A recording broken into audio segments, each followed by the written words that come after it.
Ani mereka kenami. Kalau nama ini jiran sujain kaba. Thank you, doctor. Karshin kalese simbiyat iftani uftan birrin takitin sun. Santu ni takitin kalesa waba ebit.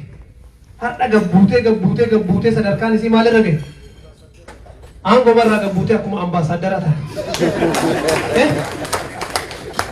Sheikh Abdul Rahim Ahmad Doyo, Dr. Sheikh Abdul Rahim Ahmad Doyo, gara waltajid akana afirtan hamile garidan. Kana kana ke mari waltajid na afira hamile da nasibata.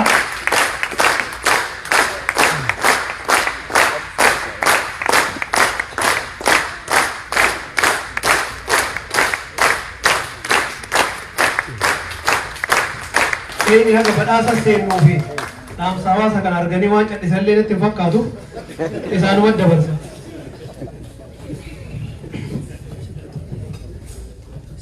Bismillahirrahmanirrahim. Alhamdulillah rabbil alamin. Assalatu wassalamu ala rasulillah sallallahu alaihi wasallam. Guyyaa gammachuu jettanii guyyaa galataati guyyaa gartee namni kolfu isinki bakkuma kana wal geene na fakkaate bara gaafa jawaar biyya kana dhufee akkuma si deebi'een rakkoon sun dhufte asuma eebbifne na fakkaate akkasuma yaadatanii manuma kanaami baga wal agarre baga rabbii ani dura dursee dhugatti hayyoota kennaan ammuma arguu jira gaafa isaan as dhuman san ani qabsoo biraa keessa ture biyya turreen gaafsanii amma immoo akka hiree ta'ee hadha hiree tan argannee bakka kana wal agarree akkas Jawaarii fi akkasuma Boqqalaa abbaa Oromoo nama lubbuu fiitii fi jireenya ofii cufa Oromoo kanaaf kenne gootuma akka reefuu Profeesar Hussein dubbatanii sani yoo kama akkasitti jedhamuu malee baga wal agarree baga rabbiin isin baasee akkuma Profeesarri jedhe duutaniituma galtan jedhanii hattaa hukmi illee isinif gooneerra nu gaafsan warri sheekotaa hukmi isinif gooneerra dhaga'uma diddan malee du'uun hin ta'u wala tulquu beeydiikum ilatti halukaa jedha kitaabni keenna ofin ajjeesinaa jedha yoo jiraattan waan nu gootan yoo duutan waan nu gootan jenne amma jiraachuun keessan akka inni bu'aa qabu argitan na fakkaata osoo gaafsan duutanii isinin agarru hireen akka agartee hawaasa Oromoo olii gad deemtanii fira keessan ummata keessan kasin jaalatu argitan kun waan jiraatu natti hin fakkaanne osoo duuti sun achiin itti fuftanii baga irraa deebitan waan sanillee isinin jechuu barbaada warri waan san godhee akka irraa deebi'an godhellee haa galatu waliigalattiin hawaasni keenya dhugatti nama isaa waa godhe ummanni Oromoo dhaamsuma reefuu Profeesarri Abdulnaasir dhaamate san dhaamadha Oromoo nama Oromoo waa godhe gaafa inni du'e waan isaa dubbataa jirra aadaa san haa jijjiirru aadaan sun akkami jijjiiramti nama waa nuu godhe ammoo magala toomi haa jennu ni gaafa inni du'e haa dhiibnu isaaf rabbitti haa dhiibnu gaafata walumaa galatti waan isin Oromoo gootaniif galatoomaa isiniin jenna akkuma Profeesarri dubbatetti ummata keenya Oromoo wanni isin baasu wanni nu baasu tokkummaa malee wanni nu baasu hin jiru yoo tokkoomni qofa waan qabanni kana bakkaan gaya namni yoo wal harka qabne illee hin toltu walaa gargaarree waan kana agartee waan dhabne kana fudhannee waan hanqanneetti guuttannee of duratti deemuun uduba deebi'uun hin danda'amu bakka uduba deebinu bira achi tareera na fakkaate uummanni jabaannee waan keenya haa jabeeffannu san qofa osoo hin taane nu akka hawaasa muslimaatitti hawaasni muslimaa waggaa rakkataa ture keessatti dhiyoo kan agartee akkuma isin beeytan majlisa agartee federaalaatitti jijjiirama uumameen Sheekh Hajji Ibrahim dura taa'aa federaalaa ta'anii filaman Oromoon aangoo lama akkamii qabatti jedhanii balaan nutti bu'e Oromoon gara kaaniin illee Oromoo bulcha xaqilaa ministeeriin Oromoo warri biyyaa bilchaaru Oromoo garanaan Oromoo amma gara Islaamaatiin illee dubbiin akkamii taati jedhanii qiyaamaan buutee qiyaama mabbu amalee waanuma argame malee ammaan booda numa isin bulchannee ni jiran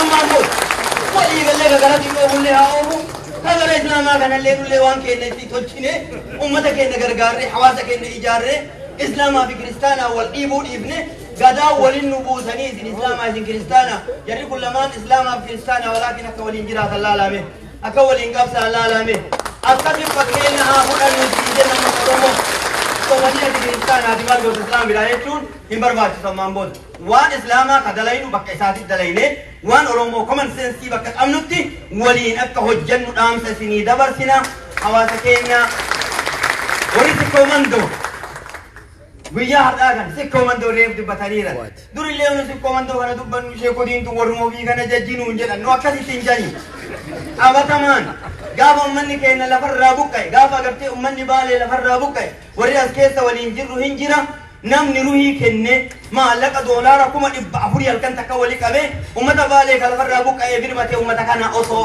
awwalas ni halkan takka ana jaboo waan jedhe ammallee hojii dandu eeggataa jira hojii san irratti jabaanni hawaasa keenya ka buqqa'e bira haa dhaabannu haa gargaarru walaa dhageenyu yoo karaa kana deemne qofa waan qabanne bakkaan geenna yoo kanan ta'in warkaa fudhachuuf ummanni rafee bulaa jiru tanuma isinitti osoo isin teettan akka gandaa isin yaamne isiniin jedha tana gabaabsee asmarratti isinirraa dhaabaa galatoomaa ulfaadha.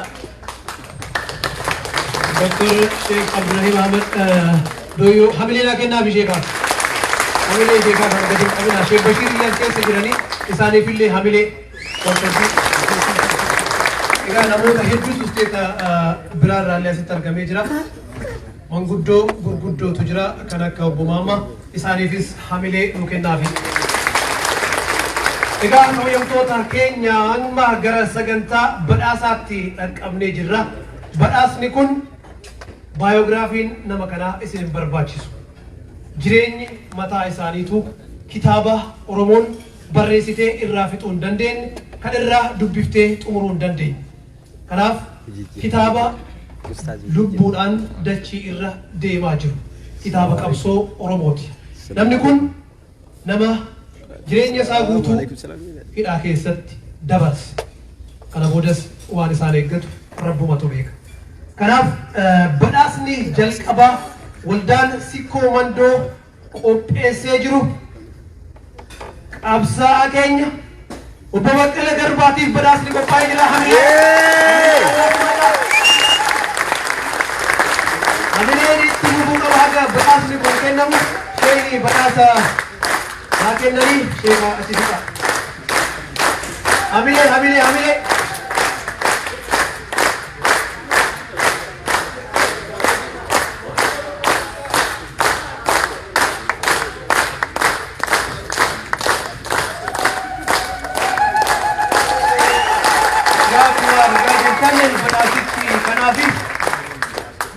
badhaasa biraatis qaba badhaasni kun sarpiraayiziidha sarpiraayiziin isiniin jenne kan Oromoon wal galatoonfachuuf jalqabuu qabdi jenneefi ammas badhaasni kun sheeka doolaara 10,000tu qophaa'ee jira hamilee naa kennaafi obbo Baqqala Garbaa galatoomaa jechuun itti jiranii waldaa sikkoo mandoo badhaasni isaan godhan isaan madaalaa boqoo kaane aadaa wal badhaasuudhaan akka Oromoo jalqabduu fakkeenya waan ta'uu qabu jedhamee yaadama. Obbo Baqqeen wanni jedhan yoo jiraateef dhaamsi uummata Oromootiif har'a guyyaa akkasii komandooti achuma keessa kaawwaniif illee aadaa barfatanii isaan wadhiisaa.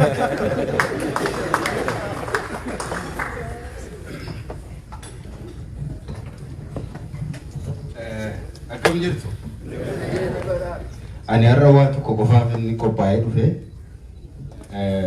yeroo hundumaa waa'ee siyaasaa qofa haasofnaa har'a garuu nyaata affeeramtaniitu jennaan guyyaa guutuu homaa nyaannee akkasumas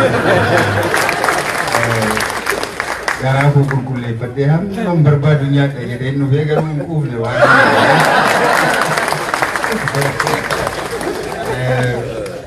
nyaatan eeges immoo xiqqoo kana miti ani marqa arsiisan isa nyaadhan seene baay'ee marqaa barbaadeen ture maaliif yeroo mana hidhaa turre marqaa nuuf fidanii nu awaaleeffachiisanii guyyaatti yoo ta'u baate guyyaa lamatti guyyaa sadiitti marqaa nyaanna ture eegaas dhufnee immoo xinnoo marqaa kana dhabneerra kanaaf ani si nyaadha seen dhufee garuu nyaata gaariidhaan gaarii nu dhiyeessitanii galatoomaa fayyaa ta'an siniin jechuun barbaade. Dhuguma gaafa sana bagantuu hin hafne namoota har'a waliin agarru turre uummata gaggaarii akkasii uummata miidhagaa akkasii waliin agarru turre Garuu rabbi waan san hundumaa bakka nu baraaree bakka ijaa wal agarree fayyaa ta'a kadhatoomaa isin jedha. Akka kanatti deebinee argamuu keenyaaf qabsoo guddaa gootanii yeroo nuyi nyaata dhagannee karaa hundumaatiin akka nu hordofaa turtan quba qabna. Eega baanes waan isin gochaa jirtan uuma beekna. Waa'een keessanii warra isin jaallatu birattis warra isin jibbu birattis beekamaadha. Uummata jabaadha. Tokkummaan keessan nama hawwisiisaa, jabinni keessan baay'ee nama jabeessaa, jabinni keessan Oromoofis jabina. Oromoon miidhagee gaafa argamu, Oromoon miidhagee gaafa argamu hundumatu wajjin miidhaga. Namni tokko kufee ilaalu kun Oromoodhaan nama daalachaa, dadhabaa, fokkisaa, nama of gate, nama hojiin hojjenne, nama maal hin taane tokko yeroo argan inni kun Oromoodha jedhani Oromoo mata wajjin qaanaa, Oromoo mata waliin salphata. Isin garuu Oromoo boonsitu dhuguma bifa keessaniin gaafa isin ilaalan illee boonsitu. Kana jabaadhaan itti fufaa Oromoodhaaf fakkeenya ta'a. Akkuma sila jettan immoo tokkummaa Oromootiif akkuma jalqabdan kanaan ifaa ja'a dadhabaa wal gargaaraa wal tumsaa akkuma Dr. Hussein dubbate manatti deebi'anii waliin haasa'uu waliin mari'achuu baruun gaariidha. Oromoon kun saba guddaadha. Saba guddaa wal dhaba.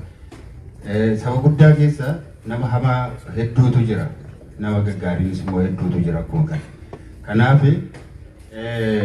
namoota warra hamoo sana hin ilaalina. Namoota gaggaarii ilaalaa. Waan gochuu dandeessan godhaa isin. Tokkummaa saba keessaniif carraaqa. Maa tokko ta'uu didis jettaniis immoo baay'isanii hin cinqamina. Cinqiin barbaachisu. Saba guddaan akkuma kanadha. Amaluma isaati. Walitti bu'aa wal jaallata. Waan tokko ta'utti tokko ta'a waan ammatu waan hamaan dhufe immoo isinumatu walitti birmata. Isinumatu waliin lola. Kana yeroo baay'ee agarreera. Kana yeroo baay'ee agarreera. Seenaa keessattis agarreera. Umurii keenya keessattis agarreera. Kanaatiif gara fuulduraattis arguutiif jira. Kanaatiif amma namoonni tokko yeroo baay'ee yeroo namoonni ka'anii gamaa gamana waa walitti daddarbatanii gaa Oromoo hin dhume Oromoon irraa hawwate wanta akkasii hin jiru. Amala qabsooti. Miilli walitti bu'a miti. Walitti bu'a. Garuu immoo walumaan deema. Iji kun lama waliin argu garuu immoo wal bira jira waliin argu garuu immoo hojii tokko hojjeta. Kanaaf baay'ee cinqamuu baay'ee dadhabuu isin barbaachisa. Ani waan guddaan asitti argamuun kun natti tole uummata tokko ta'e uummata jaalala qabu gidduutti argamuun nan jaalladha. Uummati jaalala qabu yeroo hundumaa nama hawwisiisa. Dheengadda bakka tokko taa'eetan waa'ee tokko yaadaan ture. Nama baay'eetu wal ga'ee bashannana Jawaaritti illee beerasa booddee. Bakka baay'ee namni baay'ee hin dhugaa maal jedhaa of hin beekuu machaa maal jedhaa nama wal abaaruun argitan nama wal loluun argitan nama wal rukutuun argitan. Ammatu biyya keenya dhattanii bakka tokko bakka bashannanaa tokko dhattanii nama nagaa walitti haasa'uun argitan. Utuma sirbuu qineedhaan wal abaara. Haasaa abalakaatiin wal tuqa yookaan dhossee wal hamata yookaan wayii tokko waliin jedha. Bashannanuu dhattanii iddoo tokko gadditanii nama wajjin warreeffatu yookaan nama wajjin wal loltanii kan manaa baatanii utuu milkaa'in deebitanii galtu. Amaluma ta'e biyya sana keessatti jechuudha. Saba kana keessatti yeroo jaalala akkasii yeroo argu tokkummaa akkasii yeroo argu warra biraafis nan hawwa akkuma kana. Saba koo guutummaa dhumaafis karmaan hawwa. Kanaaf tokkummaa keessanii jedha akkuma jalqabdan kanaatiin itti fufaa Oromoo boonsaa jirtu gara fuulduraattis ittuma fuftu jedheetan abdadha. Rabbi isin haa gargaaru. Isinii wajjin haa ta'u waan nu gootan hundumaatiif galatooma fayyaa ta'an isin jechuu barbaada. Akkuma boboqqeen osoo as gubbaa hin deemin badhaasa tokko qabna. Badhaasni sunis kan hidhamtoota Oromoo mana hidhaa keessatti argaman hundaaf maqaa hidhamtootaatiin qophaa'ee jiru.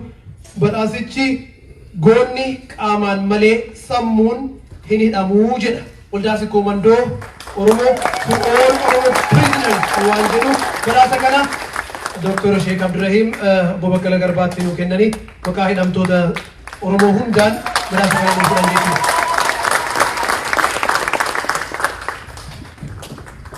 Ulfaadhaa obbo Baqqalaa hamileedhaan asifadhaa haga teessoo isaaniitti hamilee naa kennaafi.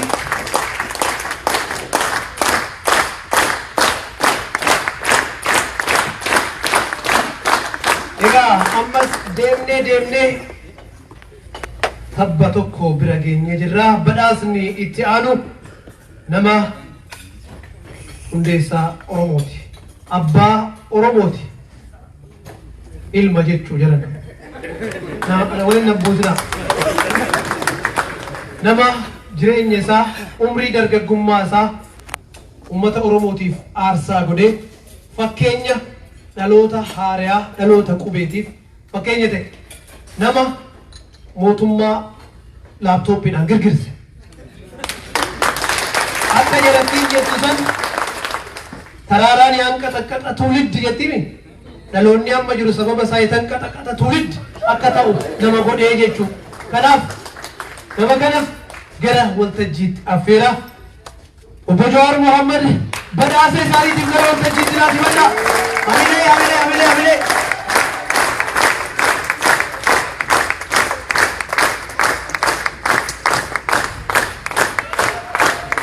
Egaa badhaasichi kennamaatiin jira. Badhaasichi aarsaa kaffaltaniif galatoomaa jira. Egaa itti aansuudhaan badhaasa cheekaa qabna. Ammas cheekni kuni doolaara 10,000. Hamilee naa kennaa fi badhaasicha wal badhaasuun hamilee walitti horuun nama nuuf jiraateef jiraachuun fakkeenya gaarii ta'uun waldaa sikkoo mandoo cheeka gadhiisaa sheeka harkatti hin qabina.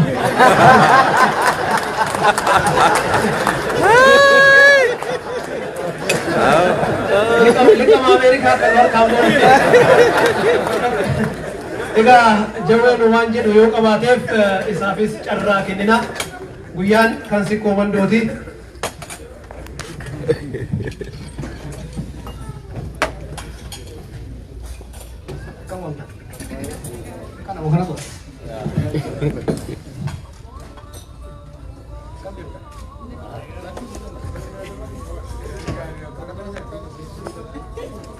Ammo wayyan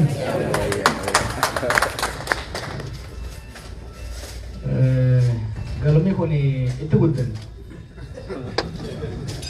yaadannoo hedduurraa qabnaa iskutti bibaas hawaasni keenya qophii akkana qopheessanii dhugaateeffatuu keenya saniif galatooma manni sakkoo mandoo qasii qabu kan kabiyyaa asaasarraa beelturraa gara irraa dhufe gara arbaa guubuu sanirraa otoobisiin fe'amee dhufa beekta mana hidha.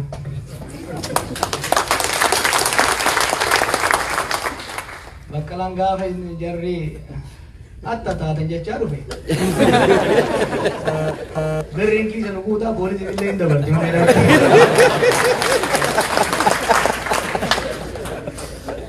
Ulfaataa jennaa nama hedduu galmana keessa warra hojii guddaa warra guddattan hedduu jira. Fuad asitti arguu hedduun gammade. Aduun siin bolloonsaa nagadaa. Fuad jechuun the first interview I ever gave. The first interview. Fuad daabadhu. Eessatu interview na godhe? Fuad daabadhu Fuad. Amma kudha jaha dura. Maal qabda se reediyoo wayii qabda reediyoo jaalala. Fuad daabadhu. Fuad jechuun reediyoo maal? Memang jarang kisah ini macam mana tu kau jadi, gue tu sih. Kalau mana mana ke baju berbeda, lepas tu singgih, barang ambil je kan ada fe.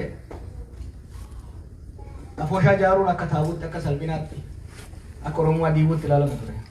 Ia ada tanya murni ia ketiban cerita. Amantina tu, kutar raruhani nata tu.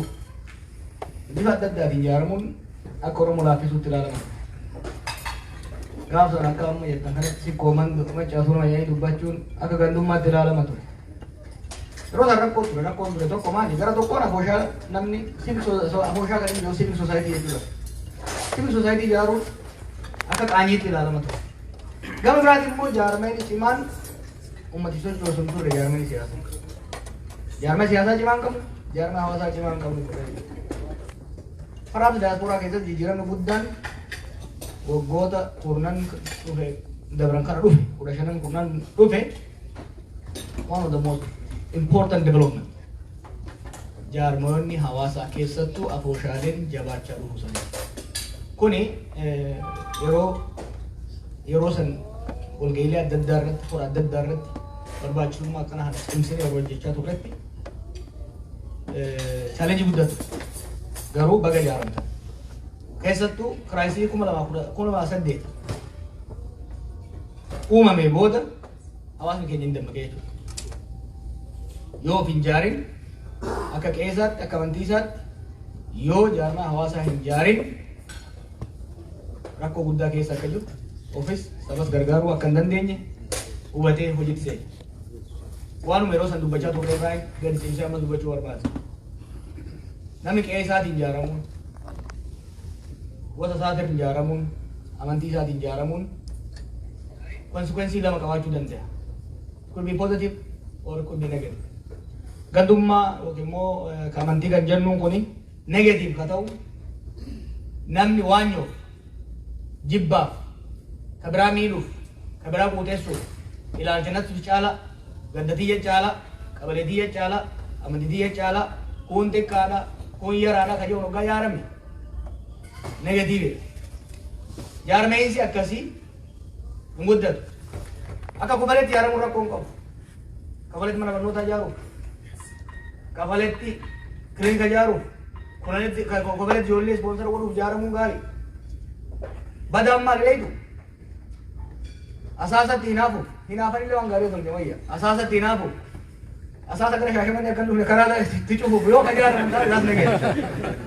Kanaafu hawaasni keenya akka Machaatu Lamatti, akka Shanan Gibeetti, akka Rangallootti, akka Uumbannaatti san bira dabree sadarkaa gandattuu akka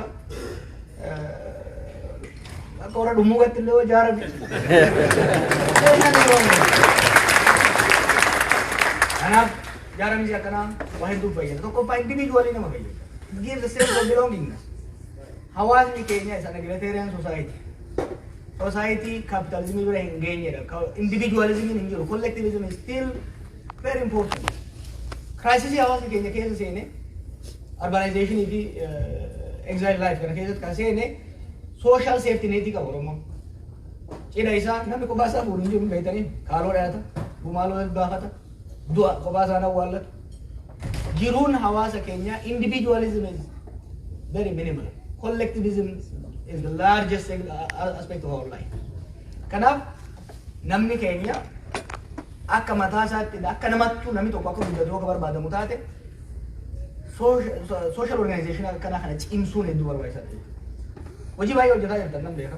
Biyya alaattis bineensonni baay'een amma ala jiran kun ka ofii fiitiin ol guddate xiqqaa bara. Walitti baaftanii maal gootanii irraa bittanii maal gootanii guddiftan. Biyyatti illee ijoollee baay'ee barsiisaa jirtan. Akka individual namoota dhuunfaa guddisuu irratti illee hojiin afooshaalee keenya baay'ee barbaachisaadha jechuudha. San bira dabree immoo hojii himaniteeriyaanii yeroo mataa kiyyaan beekaa yeroo qabsoo ture san ijoollee keenya madooftu ijoollee buqqaatee magaalaa seentu hedduu gargaaruu irratti jaarmeeyoleen hawaasa afooshaaleen bifa adda addaatiin ijaaraman shoorri isaan taphataa turan baay'ee guddaadha jechuudha. Gara fuulduraatti immoo shoora keessatti daran dabalaa deema. The foundation of American democracy is civic society. Individual miti, heera mootummaatiin miti, waraana miti, political party illee miti. Wanti Ameerikaa godhe jaarmee hawaasaati. Jaarmee hawaasaa bifa adda addaatiin. Biitu nuti hawwinu, hawaasni nuti ijaaruu hawwinu hawaasa dimokiraatawaadha. Hawaasa Oromoo haqa dhuunfaas, haqa waloos, haqa gartuus, haqa amantiis eegu ijaaruu barbaannaa jechuudha. San immoo hawwii Jawaar Baqqalaan ijaaramuu hin danda'u. Abaluu nama gaarii waan ta'eef goota waan ta'eef sirna dimokiraasii ijaaruu hin danda'u. Namni dhuunfaa, namni matayyaa sirna dimokiraasii ni balleessa malee cimsuu hin danda'u. Sirni dimokiraasii akka ijaaramu akka barbaadamu taate civic society cimsuun afoosharraa kaafne inni ijoo bifa adda addaa irraa kaafne ijaaruun barbaachisaadha jechuudha. Biyya alatti wanni an hawwaa ture ta'aa jiran yeroo namni biyya kanaan dhufu haga qe'eetti galuutti biyya alaa doominansii jaarmaalee siyaasaa ture jechuudha. Murnootatu uummata keenya addaan qircatee walillee bu'aan buusanii uummatuma qircatanii wal nyaachisaa jiraachaa turan. Rabbi galanni haa ga'u, qeerroo galanni haa ga'u, walitti haa toofne biyya isin irraa galchinee jirra jechuudha.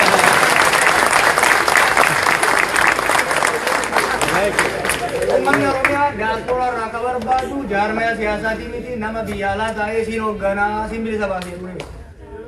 Wanni isaan irraa barbaadan waa shani wanni isaan irraa barbaadan yeroo hedduu kan hin jedhu. Tokko doolaara gaafa hin jiru. Lama advokasiidha. Kan hiriira baatanii gootan kan. Lammaffaa dippiloomaasiidha. Sadaffaa knowledge production hayyoonni as jiran bilisummaa waan qabaniif yuunivarsiitii keessa waan qabaniif garuu itti fayyadamaa jiran. Beekumsa maddisiisanii beekumsa biyya ijaaruu danda'u. Beekumsa saba sana guddisuu danda'u. Tarsiimoo isaa qaruu danda'u. Gama siyaasaa qofaan ta'ee gama diinagdeetiin gara hawaasummaatiin guddisuu danda'u ijaaruu. Kabira miidiyaa keessumaa hojjechaa jirta. Biyya keenya keessatti miidiyaa bilisaa qabaachuu hin dandeenye kanaan dideemu. Waan shanan kana kan utubuu danda'u kan cimsuu danda'u jaarmaa hawaasaatiin malee jaarmaa siyaasaatiin miti jechuudha. Kanaaf biyya alaatti irratti jaarmaa siyaasaa ofirraa geggeessitanii waldachaatanii afooshaa teessan cimsuun that makes me proud. Now the diaspora are doing what we like. Kanaaf asitti hamaa jettaniif asitti oofneesin diina biyyuma galaa cuutuutti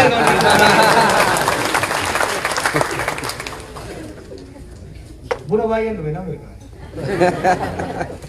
Wanni an jechuu qabu, wanni an jechuu barbaade cimsaa. Waldaalee keessan cimsaa. Waldaalee keessan immoo hoggaa cimsitanii waldaan si komandoota Oromummaa itti cimsan malee ta Oromoo irraa itti baqatan ta'uu hin qabdu jechuudha. Waldaan itti gumbanaa, waldaan shanan gibee, tan maccaa, ta walgaanii Oromoo biraa itti hamatan osoo hin ta'in ta walgaanii Oromoo biraa itti faarsanii jabeessanii gargaaran ta'uu qabdi jechuudha. That is positive. That is positive. Namni lakkii maa akkana ijaaramtanii akka Franqallootti akka warra Dadaritti akka warra Gaara Mul'ataatti akka warra Dummugaatti warri maa ijaaramtan ka jedhu warra isin qircatu barbaadu ni kijiba. Jaarama hoo ijaaramtan qabu hoo ijaaramtan waan gurbaa tokko intala takka gargaara waan ganda tokkotti mana barnootaa ijaara waan Oromoo ol kaasu waan Oromummaa gama aadaatiin gama dinagdeetiin cimsuu danda'u hanga ijaartanitti akka feetanitti ijaarama akka feetanitti ijaarama. Waggaa wal ijaartan garuu Oromummaa irraan deessina saba keessan irraan deessina. Ilaa ammoo wanta baay'ee duuba hin deemine garuu saba ijaarree jirra. We have built a nation over the last 50 years. We have built it, but it's incomplete and it's fragile. Wanni fragile kan jijjiiruu danda'u keessaa tokko waan reefu Dr. Hussein kaasee. Oromummaa fi Oromiyaan ijaaramte tun akka cimtuuf dimokiraata ta'uu danda'uu qabdi. Haqarratti dhugarratti hundaa'uu danda'uu qabdi. It has to be on justice. The foundation has to be justice. Justice hoggaa jennu uummanni keenya uummata dimokiraatawaa keessoomsaa. Jaarmayni maqaa Oromootiif Oromiyaa dhayatu kamiyyuu Oromiyaa fakkaachuu hin dirqamu. Dimoogiraafii isaa hoggansarraa kaasee keessattuu jaarmaya siyaasaa taanaan warri biyya bulchus kana dhaga'uu qaba. Warri biyya bulchina jedhee jaaramullee kana dhaga'uu qaba. Oromoo yoo diiguu barbaadan malee Oromoo jaaruu yoo barbaadan taate naannawa sanitti qophaa'a barbaadee qabuun akka dorgomee dalagatee gahee isaa dhugaa isaa kollektiivli akka bakkaan gaatu yoo barbaadu taate jaarmeewwanni nu jaarru hogguma balbala irraa seentu Oromiyaa fakkaatu danda'uu qaba jechuudha. Kana godhuudhaaf gubbarraa kaasee amantiidhaan isaa taatu naannoo irraa dhufneen isaa taatu jandar dabalatee Oromoo akka fakkaatu ta'uu qaba jennee itti amannee deemnee jechuudha. Kaafaa keessatti kana fudhannee religiously itti deemaa jirra. We are committed. Kanaaf baraan hoggaa jaarmee ijaarru qoosaa kenneef gan gootiin hunda. Durii tokkoffaa amma dura godhu kanaaf jechuudha. Warri qabalee ofii qabalee birarratti olaantummaa ijaaruu barbaadu. Warri immoo Oromoon tuni Oromiyaa fakkaachuunis olaantummaa amma dura biyya san keessatti ture ijaaruu barbaadu. Santu ka'aa jira. Regardless of what.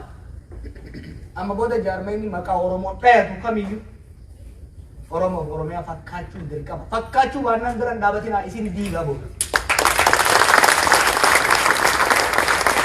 Akka fakkaatutti bira dhaabadhaa hedduu Galatoomaa ulfaadhaa hojii keessan ammallee cimsa. Jabaadhaa. Wal gargaara. Biyyas gargaara. Biyyi kun rakkoo guddaa keessa deemaa jiru. Gargaarsi keessan garuu ka biyya san jaaru malee ka biyya san diiguu akka hin taane immoo of eeggadhaa. Ka nama keenya wal taasisu malee ka nama keenya wal nyaachisu akka hin taane eeggadhaa. Of eeggannoon deemuun barbaachisaadha jechuudha. Bakki amma Oromiyaanis Itoophiyaanis bikki isiin jirtu it requires a lot of thinking. Less talking, a lot of thinking. Maaliifi waan gaarii hojjennee rakkoo akka nuumne of eeggachuun barbaachisaadha. Wantoonni tokko tokko aariidhaaf fi xiiqiidhaaf jenne ibidda biyya sanitti qabatee irratti doolaara keessa yoo ka firfirsitan taate biyya san diidan Oromoo diidan. Kanaaf make sure your investment is going towards building Oromia, towards building Oromummaa. Make sure. Agaraan Allah, nagaan natura, nagaan bula. Jawab hidup kalau tu hamil yang nasi makan agar besok si hamilan egaa badhaasni itti aanu ammas baayogiraafii kanarra deebiin dubbisuu duratti isinii dubbisee ture nama Oromummaadhaaf Oromoodhaaf aarsaa ta'e kan dhaloota barsiisaatis jiru barsiisaatis ture. Profeesar Huseen gara badhaasaa akka fudhatan sarpiraayizii waltaasii koomandoo irraa isaaniif dhiyaate akka fudhataniif gara waltajjiitti hamileedhaan naasimadhaa. Hamilee badhaasni isaanii aarsaa kaffaltaniif galatooma badhaasa jedhu wal fakkaata. Dr. Huseen Kadiiriif waldaa si koomandoo irraa badhaasicha irraa nu fudhadhaa. Hamilee